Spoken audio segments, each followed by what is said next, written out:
Olá pessoal, tudo bom? Espero que sim. A gente começa hoje mais um tema, mais um conteúdo aqui dentro dos nossos temas que a gente vai estudar esse ano, gente. E agora nós vamos estudar então um segundo tipo de função, no caso a função quadrática, ok? Vocês devem estar vendo que eu estou aparecendo de um jeito diferente para vocês. Eu achei aqui um programa de edição de vídeo um pouquinho melhor. E eu fiz umas engembrações aqui atrás, coloquei um fundo verde, removi aqui para eu ver se fica um negócio um pouquinho mais bacana, um pouquinho mais profissional nesse caso, ok?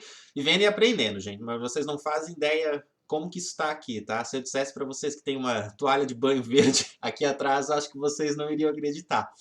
Mas é a magia do cinema, não é? Então vamos começar, gente, hoje falando a respeito da função quadrática. A função quadrática, eu acho que vocês também já ouviram um pouquinho a respeito dela lá no nono ano, só que agora a gente vai estudar de novo, bem mais aprofundada aqui, novamente. Ok, gente? Vamos começar, então, estudando qual é a definição de uma função quadrática, gente? Vamos lá, olha só. A função quadrática, gente, ela é toda função do tipo f de x, no caso, né, ou y, igual ax ao quadrado mais bx mais c. Com a, b e c, né, essas constantes, esses coeficientes, contidos no conjunto dos números reais. Então, esses caras são números reais na hora que a gente monta ali. A única condição, gente, de existência que nós temos que ter é que aquele coeficiente a que aparece ali, ó, deixa eu até botar aqui, né, uma caneta para nós. Esse coeficiente a que nós temos aqui, ó, ele precisa ser diferente de zero, certo? Ele precisa ser diferente de zero. Por quê? Porque caso ele fosse zero, gente, nós teríamos 0 vezes x ao quadrado. E isso zeraria a nossa função quadrática, tudo bem? Nós não teríamos mais uma função quadrática. Zerando x ao quadrado, nós ficamos apenas com bx mais c. E isso segue o modelinho da função afim que a gente já tinha estudado, tá bom? Então, para ter a função quadrática, nós temos que ter obrigatoriamente o a diferente de zero, tá bom? Essa função quadrática, gente, ela também pode ser chamada de função polinomial do segundo grau. A função afim é a polinomial do primeiro e a função quadrática do segundo grau. Mas nós vamos focar mais na parte de função quadrática, tá bom, gente? Na nomenclatura. Vamos trazer alguns exemplos aqui para vocês. Então, olha só essa função aqui, por acaso. 5x ao quadrado mais 3x menos 6. Certo, gente? É uma função quadrática completa com os três coeficientes aparecendo. Nessa função, a gente pode dizer que o a vale 5. Lembrando que o a é sempre o termo que está com o x ao quadrado, ok? O b é o 3, que é o termo que aparece com a variável x sozinho. E o c seria o número sem a variável. No caso aqui, nós teríamos o 6 negativo, tá bom? Uma outra função seria menos 4x ao quadrado mais x. É uma outra função quadrática. Nesse caso, o termo o a é o 4 negativo.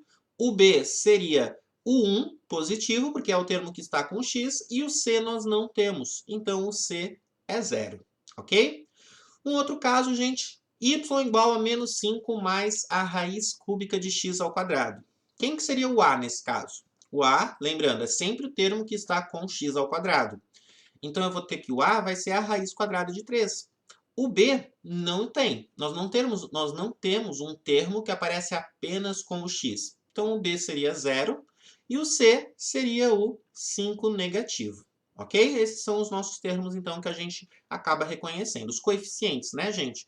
É importante que vocês saibam identificar, porque mais para frente é a partir desses coeficientes que nós iremos calcular raízes, vértice, intersecções, entre outras coisas, com o gráfico da função, tá bom? Então, reconhecer, seguir esse padrão, gente.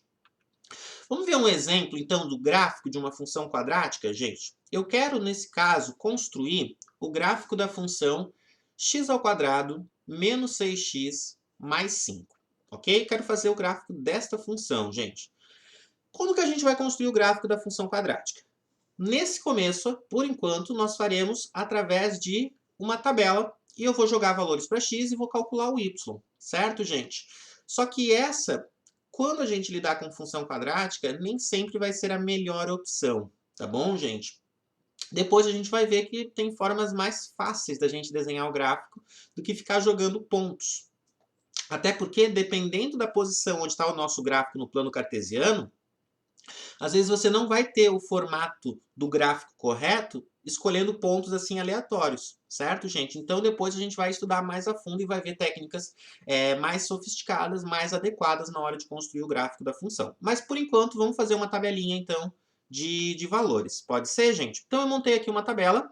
Eu vou começar jogando alguns valores. Vocês percebam, gente, que eu tenho aqui ó, alguns valores para jogar nessa tabela, tá bom? Eu vou começar com o menos 1. Então eu vou substituir o x ali da função por um negativo. Então nós vamos ter 1 ao quadrado, 1 negativo ao quadrado, menos 6 vezes menos 1, mais 5. Isso vai dar 12. Então nós temos o nosso primeiro par ordenado, x valendo menos 1, y valendo 12, ok? Vou fazer isso com o zero também, gente, para facilitar um pouquinho a nossa vida. Então eu teria o f de zero, que nós teríamos 0 ao quadrado, menos 6 vezes 0, mais 5. Tudo vai zerar, sobra apenas o 5. Então, o nosso segundo par ordenado é o ponto 0 e 5, ok?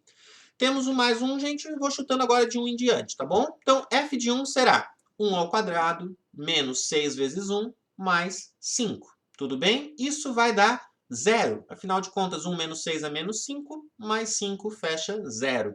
Gente, 1 e 0. Lembra que o valor de x que faz com que o nosso y seja 0 é chamado de raiz da função? Então, o x igual a 1 é a raiz da função quadrática, ok? A gente já acabou de identificar isso. Vamos seguindo? Vou escolher o x igual a 2. f de 2 será 2 ao quadrado menos 6 vezes 2 mais 5, certo? Isso vai dar 3 negativo. Então, o nosso segundo par ordenado é o ponto 2, x e y valendo 3 negativo. Beleza, gente? Prosseguindo, vou calcular o f de 3 agora. Então, o f de 3 será 3 ao quadrado menos 6 vezes 3 mais 5, certo? 3 ao quadrado dá 9, 6 vezes 3, 18, 9 menos 18 dá 9 negativo, somos 5, 4 negativo. Então, o nosso próximo ponto seria x valendo 3, y valendo 4 negativo. Beleza? Prosseguindo, gente, quando x for 4, o que nós vamos ter? F de 4 será 4 ao quadrado, menos 6 vezes 4, que daria 24, né? Mais 5. Então, 16 menos 24 mais 5, nós vamos ter 3 negativo. E 3 negativo, então, seria o y e o x valendo 4. Temos aí mais um pontinho para nós também. Beleza?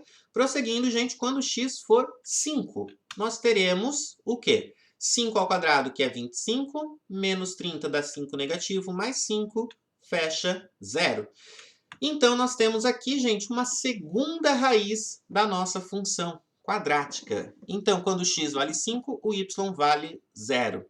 E aí, gente, vocês já podem perceber que uma função quadrática, ela pode ter duas raízes, certo?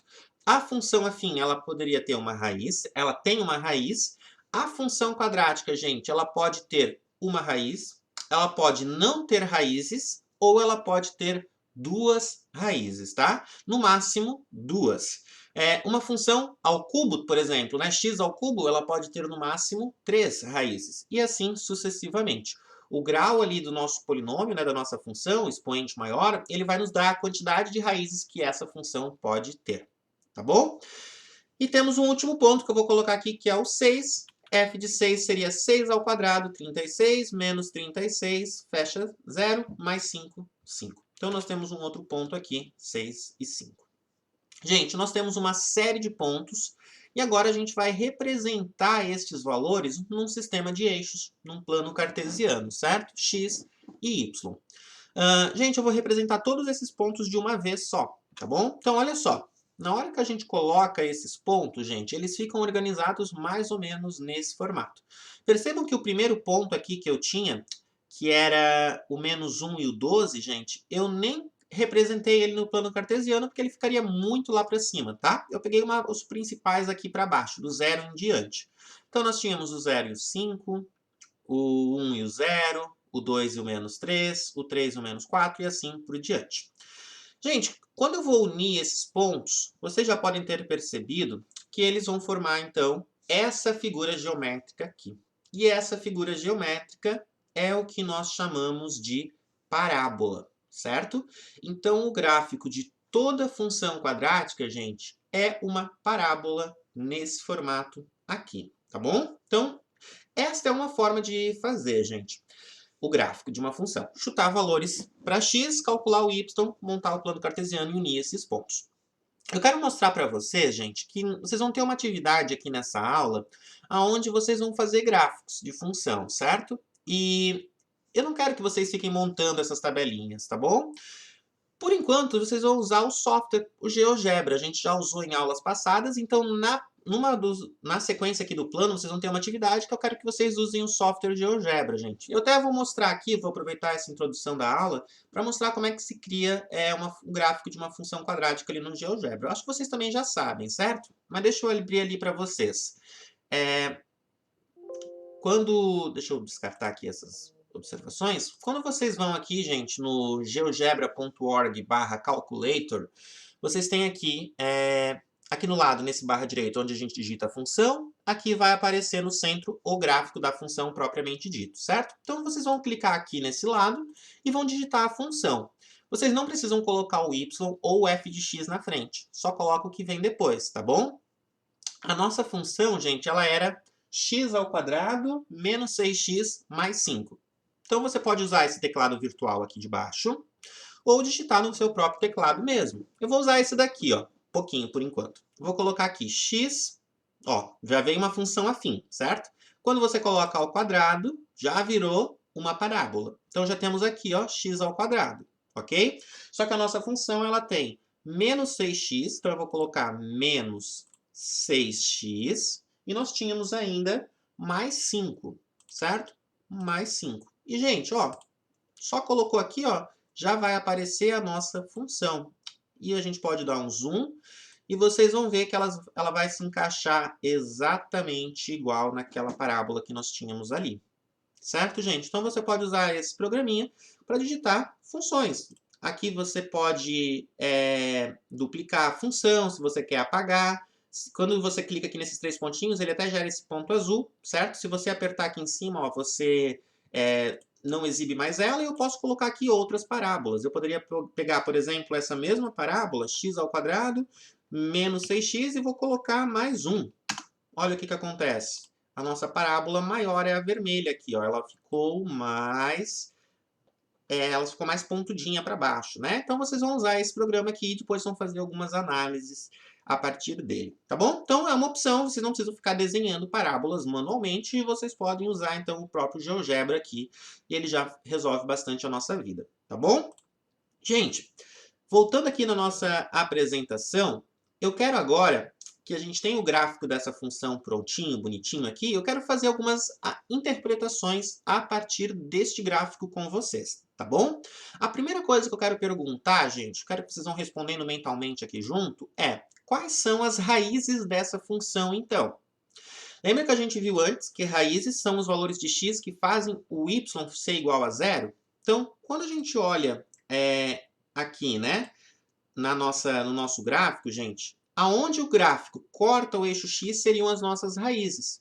Então, aqui, ó, no 1, certo? No 1 positivo, nós temos uma raiz para essa função, e aqui no 5 nós temos uma outra raiz. Então, são esses 2 pontos aqui, ó, que seriam, no caso, as nossas raízes desta função, beleza? Então, as raízes são duas, x igual a 1 e x igual a 5, certo?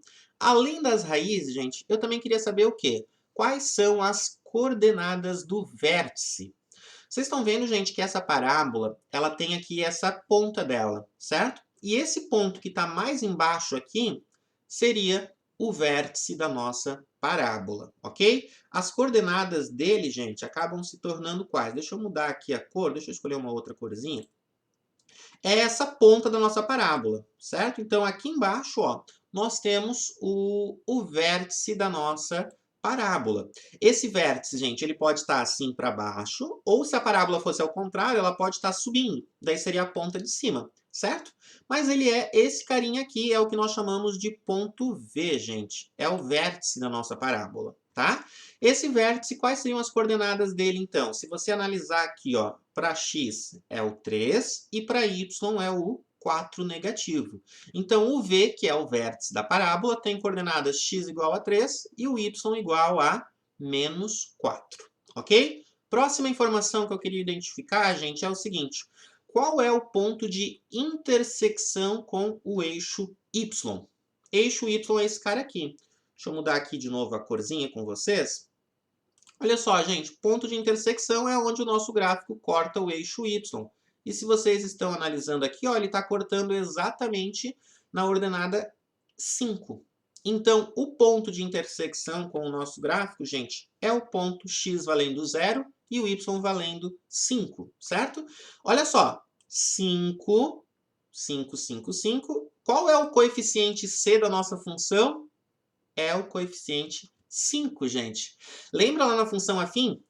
O termo que aparecia sozinho, que era o b, indicava onde a reta cortava o eixo y. Na função quadrática, gente, é a mesma coisa. Só que o termo que aparece sozinho na função quadrática é o coeficiente c. Então, é ele que vai indicar aonde o gráfico vai cortar o eixo y. No caso, o 5 positivo. Seguindo, então, gente, próxima informação. Qual é o domínio desta função? Gente, vamos relembrar o domínio da função quadrática? Que valores que eu posso colocar aqui no lugar do x que não vai dar algum problema na hora de calcular? Qual que seriam as nossas restrições na hora de calcular domínio? Não posso dividir por zero e eu não posso tirar raiz quadrada, ou raiz quarta, ou raiz sexta, né? Raiz de índice par de número negativo. Tem alguma coisa aqui que vai impedir de ter algum cálculo? Vai aparecer algum cálculo como esse numa função quadrática, gente? Não, porque eu só vou elevar ao quadrado o nosso termo de x. Então, gente, na prática, deixa eu ver aqui se a caneta marca texto, eu acho que fica melhor. Os valores que eu posso colocar aqui, ó, no eixo x, gente, são todos. Então, eu posso dizer que o meu domínio da função é o conjunto dos números reais, certo? Eu posso colocar qualquer número real aqui para a parábola, que eu vou ter um valor para ela. Conforme eu vou aumentando o x, vai estar ficando cada vez mais alto, né? Porque a nossa parábola é infinita subindo. Mas eu vou ter um valor, certo? A outra coisa que eu queria pedir é o quê? Qual é o conjunto imagem desta função, gente? O conjunto imagem, gente, da função, ele vai ser os valores no eixo y que existe, certo? Então, a nossa parábola, se você analisar, ela começa, gente, do 4 negativo para cima, certo? Ó, tudo que tem aqui em relação ao eixo y, para baixo do 4 negativo, não tem nada. O nosso gráfico, ele começa onde? Ele começa daqui, ó, para cima. Então, o nosso conjunto imagem, gente, é todo o eixo y, certo? Imagem são os valores que podem assumir como resposta. É todo o eixo y, só que acima do 4 negativo.